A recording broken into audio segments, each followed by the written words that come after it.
How to open the camera in HP laptop. First of all, uncover the camera. As you can see, the camera has now uncovered. Now go here and search for settings. As you can see, settings, click it here. Here you can see privacy, click it here. Scroll down, here you can see camera. Allow apps to access your camera, turn it on, and also enable for the apps that you want to use for. Turn it on.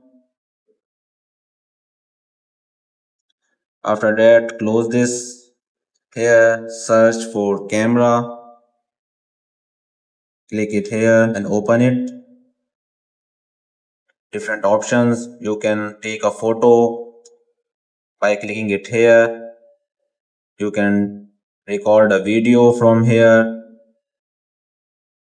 You can take a photo. As you can see, the photo has captured. If you want to record a video, you can simply click take video and the video has started. You can access the photos and videos from here.